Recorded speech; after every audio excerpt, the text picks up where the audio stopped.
Acara ini didukung oleh Desa Pay, cashless-nya kerabat desa Indonesia. Sebenarnya apa aja sih faktor-faktor yang kontribut ke sini ya? Itu kita harus melihat sebenarnya dari ground zero-nya nih Pak. Ground zero-nya itu udah ada sebenarnya di tahun 2019, di mana saat itu ya karena Amerika di saat itu di bawah presidensinya Trump ya, itu sudah mulai ada yang namanya US-China Trade War. Nah itu kan setiap beberapa bulan tuh mereka saling naikin tarif tuh Pak. Nah jadi itu awal-awal mulainya inilah mulainya supply chain disruption inilah kalau kita bilang gitu Pak ya. Dimana sebelum tarif-tarif itu dinaikin sama Presiden Trump saat itu, banyak nih US importer mulai ngirim barangnya sebelum tarif itu diimplement gitu. Nah, jadi overstocking tuh terjadi, banyak overstocking, overshipping, dan tiba-tiba port-port di US itu pada ngejam tuh, pada nge-backlog saat itu. Nah, di situ tuh mulai the first backlog yang terjadi di US. Dan kalau kita lihat kelangkaan kontainer ini untuk trade routes mana aja ya, rata-rata kan masih trade routes-nya antara US ya, Asia dan US. Walaupun sekarang sudah mulai juga ada dampaknya terhadap Eropa dan Middle East gitu Pak ya, tapi more on that later on juga gitu ya. Jadi ada beberapa memang contributing factor. Tapi again mungkin ground zero itu datang di 2019. Nah begitu udah ada faktor ini terjadi, udah mulai ada backlog. Nah terjadilah COVID juga kan gitu di Q1 2020 ya kan. Nah di saat COVID terjadi kan saat itu banyak yang banyak lockdown ya Pak. Ya. Dan banyak workers pada dirumahkan lah istilahnya gitu ya. Nah ini mereduce port capacity itu turun tuh 10-15%. Yang tadi bisa dibayangin sudah ada backlog karena ngejar shipment sebelum tarif, dan sekarang sudah ada backlog lagi nih karena COVID. Nah disinilah mulai congestionnya mulai naik, dan bukan hanya di port, jadi begitu mereka mengirim kontainer sampai ke final destination di US, even kan truck driver ya pengiriman lewat truck di warehouse itu juga kapasiti atau manpower-nya juga berturun, jadi pengiriman baliknya juga berkurang ya kan. Nah ini yang menyebabkan pertama dari segi shortage of, makanya kalau dengar pada di mana semua nih kontainer, pada di US. Nah ini nih kenapa kontainernya lagi pada di US. Jadi begitu ini sudah terjadi, ditambah lagi di begitu lockdown mulai diangkat ya, itu shipment itu dari segi lagi kita sebenarnya dari segi US dulu nih, baru ada dampaknya ke kita dan negara-negara lain. Begitu lockdown diangkat, consumer spending di US itu naik sangat drastis. Itu kenaikan impor mereka bisa sampai 49% Pak. Di port mereka sendiri volumenya itu bisa naik sampai 49%.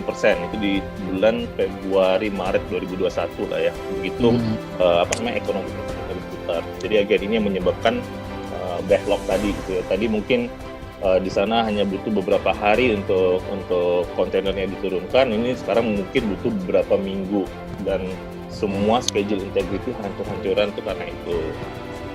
Terus kita juga harus melihat faktor kedua nih Pak. Jadi faktor keduanya, pertanyaan tadi kenapa nih tiba-tiba pada di US pada spending gitu ya, naik nih konsumsinya. Nah karena ada COVID, jadi federal itu mengeluarkan stimulus package nih Pak sebenarnya. Stimulus package itu lumayan besar, itu sekitar 2,5 triliun dolar. Nah, jadi bagi-bagi duit nih, government US bagi-bagi duit ke rakyatnya, itu endorse-nya bisa sekitar 5.000 ke 6.000 dolar per orang. Jadi bisa imagine tiba-tiba konsumsinya tuh naik di Amerika. Karena konsumsi naik inilah tadi dari segi trading, US itu dari segi impor tuh naik 20%, tapi dari ekspor tuh menurun 20% juga. Nah ini kan jadi dari segi itu ada 40% gitu ya. Tapi importnya itu semua dari China, bagian besar? Rata-rata dari China, betul. Sebagian majority itu dari China memang. US kan terinflation paling besar itu dengan China. Nah jadi karena imbalance ini, Even di Q1 2021 di China itu kekurangan kontainer sekitar 500.000 unit, Pak. Jadi udah mulai ada backlog nih di Q1 2021 bahwa kontainer dan equipment udah mulai shortage. Kenapa? Karena Amerika sendiri nggak ngirim balik nih, dari setiap 10 kontainer yang masuk ke US hanya 4 nih yang dikirim balik ke belakang. Kenapa? Karena di Amerika tuh kan karena stimulus package tadi yang saya baca-baca juga, saya riset juga, masalah di Amerika sekarang juga adalah mereka ekonomi sudah mulai membaik, lowongan kerja pada mulai dibuka, tapi warga-warganya ini karena enak dapat stimulus package ya, untuk unemployed juga dapat, itu jadi malas kerja nih, Pak. Jadi produksi mereka juga turun dong, ya kan? Nah, ini yang menyebabkan pengiriman mereka juga ngirim ke China juga. Jadi intinya di sana pengangguran dibayar gitu ya? Dibayar, aneh memang. Tapi ya gitu Pak, pengangguran sana dibayar gitu ya. Nah, jadi untuk setiap ya cuman ada 40% lah kontainer yang balik gitu ya. Iya. Makanya yang banyak terjadi juga adalah kapal-kapal tuh ya melakukan blank sailing tadi kan, daripada mereka harus menunggu eksportir Amerika untuk fill their space, mereka ngirim drop kontainer ke sini langsung balik lagi ke China, drop kontainer ke sini langsung balik lagi ke China kapal-kapalnya. Jadi di Amerika tuh kontainernya ya lagi pada di sana semua tuh. Mungkin sedikit gambaran juga, dunia ini kan ada sekitar 25 juta ini ya capacity untuk kita mentransport kontainer di dunia itu sekitar 25 juta TEUs lah Pak per tahun ya. Kapasiti total gitu 25 juta TEUs. Nah jadi bisa bayangin nih kalau misalnya semua sekarang majority sekarang lagi pada stuck nih di Amerika gitu ya. Nah itu faktor keduanya nih Pak, the stimulus package ini sebenarnya yang salah satu salah satu faktor terbesar juga tuh kenapa kontainer semua lagi pada stuck di sana. Terus, sekarang... Nah, ini yang kemarin nih kelihatannya nih. Jadi kenapa sih memang selama ini disruption itu terjadi karena US China, tapi kenapa sekarang udah pada kena Eropa juga kan gitu. Makanya recently kan, kalau kita lihat beberapa minggu ke belakang, itu harga-harga kontainer dari Asia ke Eropa atau ke Middle East itu udah mulai naik, atau even sekarang sudah mulai ada kelangkaan kontainer gitu ya. Nah, ini dimana kita lagi ribet nih ngurusin tadi, dunia lagi ribet ngurusin chaosnya antara US dan China. Nah, terjadilah Suez Canal blockage, ya kan? Ini kan yang beberapa bulan lalu ya Suez Canal blockage. Nah, sebenarnya di kapal Ever Given sendiri itu cuma ada sekitar 20-an ribu kontainer. Cuman yang stuck di situ ada sekitar ratusan kapal gitu kan.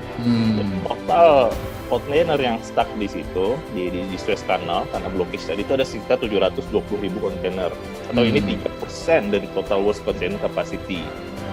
Dan saya dengar 2 hari lalu juga ada kejadian stuck lagi kan gitu, ada blockage lagi. Nah jadi ini juga ini salah satu faktor yang menyebabkan schedule integrity-nya terganggu. Jadi dari segi pengiriman untuk koridor Europe juga mulai bergeser gitu ya. Dan ini yang menyebabkan tadi harga tadi sempat juga kita ngobrol dengan Pak Bik sebentar, harga-harga ke Europe udah mulai naik nih kan gitu. Ya karena ini salah satu faktornya gitu. Nah, mungkin yang terakhir saya sedikit cerita kenapa semua ini sangat mepet terhadap atau sangat constraint terhadap supply chain global gitu ya. Karena kita itu sebagai model supply chain, kita banyak belajar sebenarnya dengan konsep Kanban ini ya, just in time yang dari Toyota. Nah ini menurut saya fundamental banget terhadap kenapa kita nggak ada mitigation plan untuk hal-hal seperti ini. Jadi karena kita di rata-rata supply chain profesional, siapa sih nggak tahu just in time Pak ya? Semua tahu just in time dan semuanya tahu bahwa inilah yang bisa maximize profit kita gitu kan. Cuman kesalahannya dari mengimplementasi model just in time atau Kanban ini adalah di saat Toyota mengimplementasi just in time itu supplier mereka tuh dekat dengan mereka gitu, bukan cross country. Nah, cuma kita salah persepsi nih waktu kita membuat just in time atau waktu majority of supply chain professionals buat just in time itu juga termasuk cross border shipping kan gitu. Nah, jadi apa yang terjadi, yang biasanya ini kan kita lihat nih ya Pak, kalau kita lihat dari segi chartnya itu, ini kan basically ratio antara inventory ke sales. Nah, dari tahun 90-an itu sebenarnya mulai turun, di mana it means logistik atau supply chain semakin lama semakin improve, semakin efisien, jadi nggak perlu terlalu banyak inventory yang di-keep untuk supaya bisa berjualan dengan lancar gitu Pak ya. Nah, ratio-nya itu untuk supaya inventory to sales ini kita bilang healthy itu di sekitar 1,2 gitu ya. Nah, cuman karena COVID kemarin dan karena blokis kemarin, sekarang di level 1.0. Ini tapi yang dari US ya, 1.0. Dimana ini berarti sekarang even sooner or later bakal ada shortage nih penjualan di US gitu ya. Dan ini juga again ini disebabkan karena tadi Kanban itu karena itu just in time itu sangat mepet gitu dan selama ini kita terbiasa dengan kondisi logistik yang lancar, itu tidak mengantisipate major disruption. Begitu ada major disruption, goyanglah tuh di ya major ini ya biggest ekonomi di dunia ini kan adalah Amerika ya, goyang di sana dan dampaknya tuh wave-nya itu terkena ke negara-negara lain ya kan.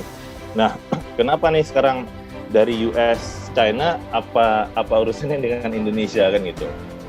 Nah, jadi kita harus lihat juga dari kacamata makro Pak ya. Kalau ini mungkin pendapat saya aja, mungkin nanti teman-teman yang di bidang perkapalan juga mungkin bisa confirm ya kalau ada ininya ya, kalau ada the chance.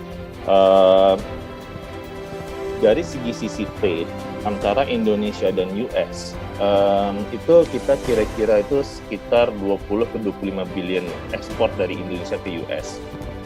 Sedangkan China ekspor itu ke US itu bisa 450 sampai 550 billion dollars. Nah, otomatis menurut saya Pak ya, otomatis kapal-kapal akan lebih fokus aset mereka untuk serve this bigger market ya kan, antara US sama China corridor tadi. Jadi makanya since there's already a lot of backlog juga di China, kemungkinan besar nih teman-teman kapal yang ada di perkapalan fokus aset mereka di sana, dan kita juga sekarang juga kena nih dampak dari dampak dari kekurangan kontainer tadi juga gitu. Jadi berasa juga di Indonesia dan negara-negara lain. Nah, itu sih Pak mungkin dari segi background-nya kali Pak ya. Nah, apa sih yang bisa kita lakukan ya untuk kita mitigasi gitu ya dari faktor-faktor tadi. Yang pertama kita realize dulu kemungkinan besar. Jadi this condition akan ada dengan kita itu mungkin sampai akhir 2022. Even some predict itu sampai pertengahan 2023. Jadi kita ini masih belum selesai nih, masih jauh sebenarnya perjalanan, which means kita sebagai supply chain professional sudah mulai harus adaptasi dengan cara baru gitu ya. Nggak bisa business as usual seperti pre-COVID level, karena even sekarang pengiriman kayak tadi ya, consumption di US itu lebih tinggi daripada pre-COVID level. Jadi mereka lagi shopping spree lah ya di sana. Nah, jadi since ini kita akan ada dampak yang mungkin sampai 1,5 ke 2 tahun ke depan, kita harus mulai rombak menurut saya ya, harus bukan hanya merombak tapi juga mulai tidak bisa nih kita pakai kacamata kuda di mana kita menjalani sesuatu seperti dulu. Itu salah satunya pertama. Kedua, yang akan banyak kena impact of course adalah bisnis-bisnis yang mempunyai low profit margin. Kenapa? Karena with this rate spike ya untuk kontainer, otomatis low profit margin businesses atau bisnis-bisnis yang mempunyai gross profit margin yang rendah itu akan sangat sulit untuk bisa compete di global trade gitu ya, karena ininya udah terus semua dengan biaya kontainer tadi. Dan yang terakhir, dampak yang terakhir yang mungkin juga sangat penting juga adalah kalau kita mempunyai poor planning kayak tadi ya, kalau kita selama ini menjalani supply chain ini sebagai day-to-day operation, tidak melihat inovasi apa segala, of course ini akan ada dampak terhadap efisiensi kita. Jadi uh, increase in cost inefficiency itu akan ada dampak terhadap profit margin eksportir atau pengusaha yang melakukan ekspor. Nah, jadi mungkin mungkin beberapa alternatif ya yang sempat kita juga ekspor gitu ya buat klien-klien yang tadi diandalin. Instead of ngirim FCL, mungkin bisa mulai ngirimnya LCL. Dari database andalin aja yang kita capture data-datanya, itu sebenarnya satu kontainer itu biasanya nggak fully load.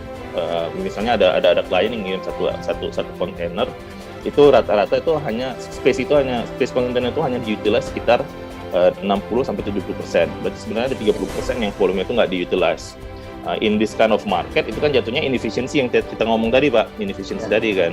In this kind of situation atau condition, that inefficiency itu up build up dan akan take a toll on the bottom line juga ujung-ujungnya, keuntungan perusahaan juga ujung-ujungnya. Jadi salah satu saran kita adalah mulai nih ngelihat alternatif mode of transport. There's no, jadi saya juga mau menyampaikan kepada pemirsa, there is no silver bullet untuk condition ini. If anyone comes with a silver bullet, I think itu almost impossible lah menurut saya Pak ya. Yang bisa kita lakukan adalah lebih ke mitigasi terhadap dampaknya kepada bisnis kita.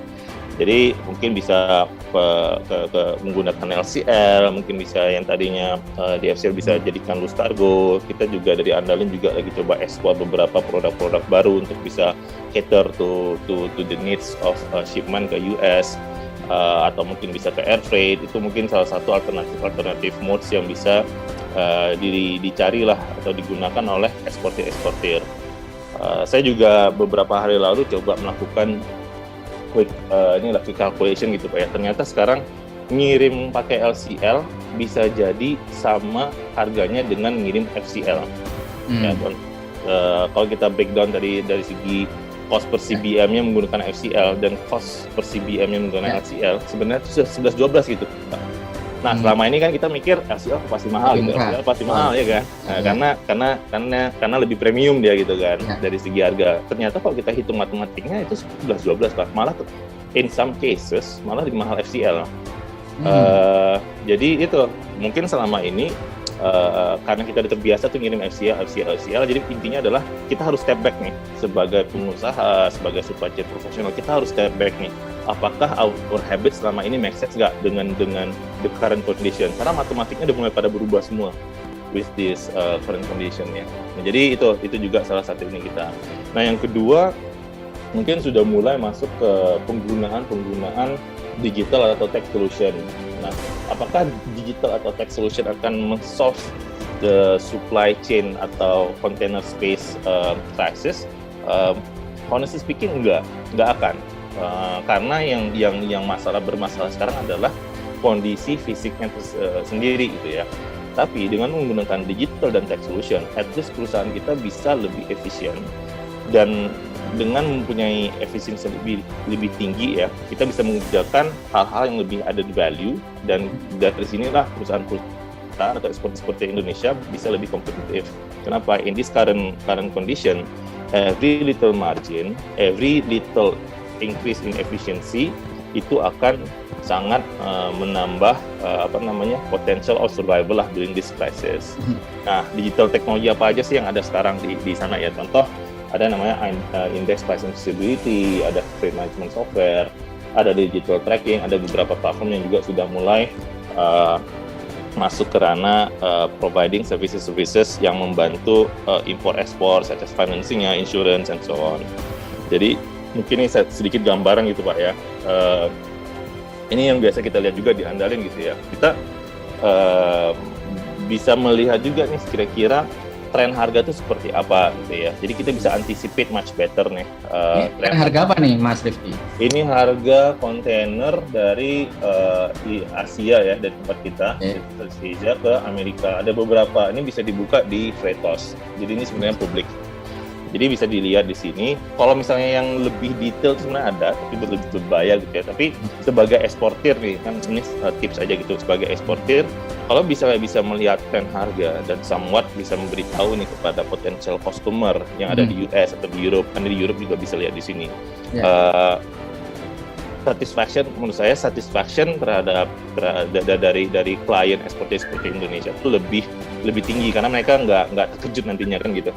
Mereka bisa lebih di well communicated, mereka bisa anticipate bahwa minggu depan nih kemungkinan akan naik lagi nih 3% nih harganya. Jadi siap-siap aja gitu, kita kemungkinan juga akan adjust harganya. Jadi komunikasi lah ujung-ujung yang paling penting kan gitu. Dan ini bisa tadi disampaikan terbuka ya, jadi kita bisa ngomong ke buyer kita, ini loh sebenarnya harganya sekarang, jadi kalau umpamanya naik kan mereka juga paham gitu ya. Betul. Jadi bukan naik tanpa basis ya kan. Jadi ini indeks ya basically kumpulan harga-harga dari beberapa liner lah. Nah ini bisa dibuka, nanti saya share kali Pak linknya ya, mungkin bisa di share nanti. Siap. Saya.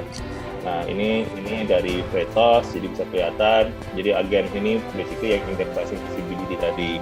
Terus yang kedua, mungkin sudah bisa mulai menggunakan freight management software gitu ya, dimana ini bisa membuat kegiatan-kegiatan supply chain impor ekspor di perusahaan eksportir lebih lebih efisien, bisa minimize error, bisa faster coordination juga gitu ya. Dan ini biasanya freight management software ini ranging ya, ini biasanya kan per bulan ya mereka bayar subscription gitu ya. Itu tergantung seberapa deep teknologinya. Tapi biasanya itu harganya sekitar $10,000 ke $250,000 per tahun. Ini saya ngambil global standard aja Pak. Nah terus penggunaan teknologi lainnya adalah memberikan cargo tracking nih, di mana cargo tracking ini bisa di-share juga nanti terhadap klien-klien kan gitu. Kenapa? Karena kalau kita nggak bisa compete dari segi harga atau harga itu naik, minimal kita bisa increase client satisfaction kan gitu. Jadi again seperti saya bilang, nggak bisa win-win solution semua tuh nggak bisa gitu. There's no silver bullet. Pasti ada trade off. Yang bisa kita buat adalah minimalisir dampaknya terhadap bisnis kita. Nah jadi menggunakan cargo tracking tadi untuk mengkomunikasikan ke klien dan di kacamata klien ya, ekspor Indonesia nanti bisa kemungkinan besar bisa dibilang lebih canggih nih daripada terhadap vendor-vendor mereka lainnya gitu. Dan otomatis bisnis itu bisa tetap jalan walaupun harga freight-nya masih belum kompetitif di saat ini. Nah, jadi mungkin ini sedikit diandalin kali Pak ya, saya sharing Pak ya. Silakan. Ada 3 menit ya. Jadi diandalin sendiri semua software tadi itu ada dalam platform andalin. Yang kita masih on progress adalah index pricing tadi itu. Tadi kan lebih ke index pricing harga sekarang. Nah kita sekarang lagi membuat capability untuk even bisa forecast harga 1 minggu ke 2 minggu ke depan. Jadi bisa dapat gambaran shipper. Terus di andal sendiri itu kita end-to-end solution, bukan hanya ada freight forwarding, tapi ada beberapa service lainnya juga seperti insurance, financing juga kita ada kerjasama dengan beberapa instansi untuk melakukan financing.